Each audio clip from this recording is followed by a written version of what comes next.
کے کمپاؤنڈز پر 30 بم گرائے گئے. ایرانی سپریم لیڈر درجنوں ساتھیوں سمیت شہید ہو گئے. اسرائیلی میڈیا نے کہا تھا کہ آیت اللہ علی خامنائی کی میت کی تصویر امریکی صدر کو دکھائی گئی. کل جو امریکہ اور اسرائیل نے ایران پر بحری اور فضائی حملے کیے تھے، جن میں 201 ایرانی شہری شہید اور 747 زخمی ہوئے تھے. خبر ایجنسی کے مطابق حملوں میں ایرانی وزیر دفاع امیر ناصر زادہ اور ایرانی پاسداران انقلاب کے سربراہ محمد پاکپور شہید ہو گئے ہیں. اس کے علاوہ آپ دیکھ لیں کہ یہ جو فیملی ہے آیت اللہ علی خامنائی کی، بیٹی شہید ہوئی، داماد بھی، نواسے بھی، خود بھی، درجنوں اور ساتھی بھی. تو آپ اندازہ کر لیں کہ انہوں نے کتنی بڑی قربانی دی ہے. یہ وہ لوگ ہیں جن کے بارے میں امریکن اور اسرائیل کہتے تھے کہ ہم ان کو اپنی قدم بوسی پر مجبور کریں گے.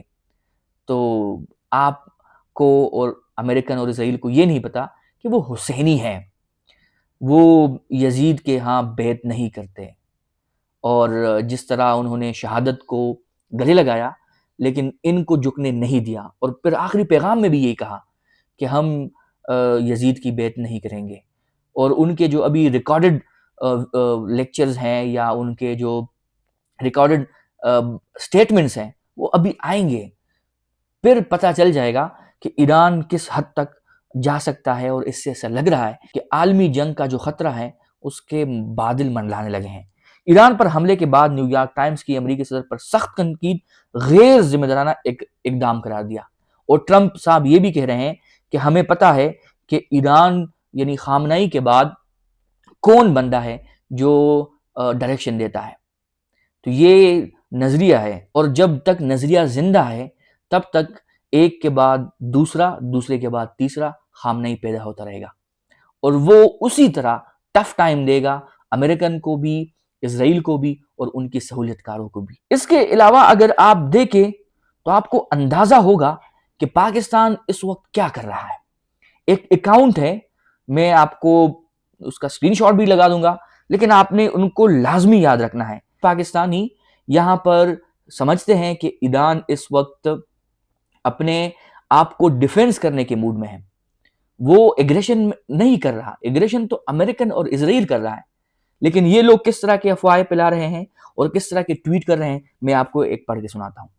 وہ کہتے ہیں کہ ہم پاکستانی بہت جذباتی ہجوم ہیں، قوم نہیں کہا، ہجوم کہا، فوراً سب کچھ بھول جاتے ہیں. ایران کی پاکستان کے خلاف کارستانیاں، گوادر کو ٹکر دینے کے لیے بدمنی، بھارت کو چابہار پر بندرگاہ تعمیر کر دینا، کلبھوشن یادو جیسے کی ایران میں ہر ورش اور پناہ گاہیں، پاکستان میں ماضی قریب میں میزائل سٹرائکس، اپنے خاص ہم فکر مذہبی لوگوں کی سپورٹ کر کے پاکستان میں بدمنی پھیلانا، انٹی پاکستان بلوچوں کو بھرپور سپورٹ اور ان کو پناہ دینا. کیا ایران کو علم نہیں کہ پاکستان ایک مسلم ملک ہے؟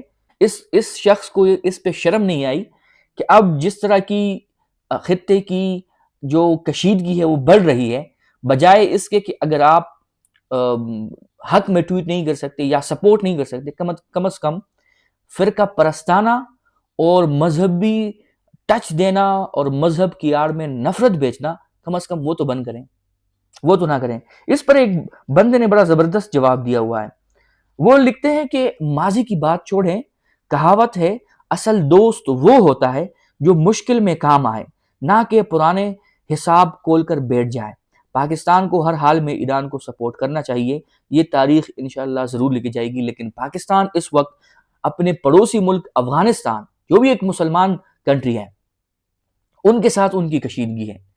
تو پاکستان اس طرح سپورٹ تو نہیں کر سکتا. لیکن پاکستان نے جس طرح انداز سے ایک پریس ریلیز جاری کیا اور اسرائیل اور امریکن کا نام لیے بغیر مذمت کی ہے، تو بہت سارے لوگ اس پر بھی تنقید کا نشانہ بنا رہے ہیں کہ بھائی آپ ہسٹری کے کس سائڈ پر اپنے آپ کو لکھوانا چاہ رہے ہیں یا کس سائڈ پر آپ سپورٹ کر رہے ہیں.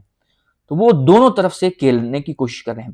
اس کے علاوہ اگر آپ ہمارے جو آج کل کے عوام کے فلاح کے لیے اور عوام کی بہت فکر ہے، عوامی راج پارٹی بھی بنا دی اقراء الحسن صاحب.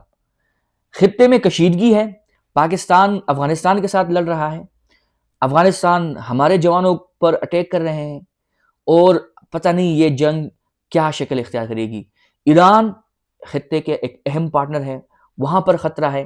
جو دوسرے مسلم ممالک ہیں، قطر، کویت، سعودیہ، یو اے ای اور دبئی، ابو ظہبی، یہ وہ جو سرزمین ہے وہ ایران کے خلاف استعمال ہو رہی ہے. لیکن ہمارے ہاں جو انقلاب کے اقراء الحسن صاحب ہیں، وہ لکھتے ہیں جو آدمی 4 سال تک باجوہ جیسے آدمی سے ہاتھ بندوا کر شوشن یعنی استحصال کرواتا رہا، آخر وہ باہر نکل کر جنگ بند کرا دے گا. جس کی اپنی حکومت کا ہر فیصلہ اس کے بقول جنرل باجوہ کر رہا تھا، آخر وہ امت مسلمہ کے فیصلے کرتا تھا. جھوٹی کہانیوں سے باہر نکلے، مضبوط شخصیات نہیں مضبوط سیاسی جماعتیں مسائل حل کرتی ہے.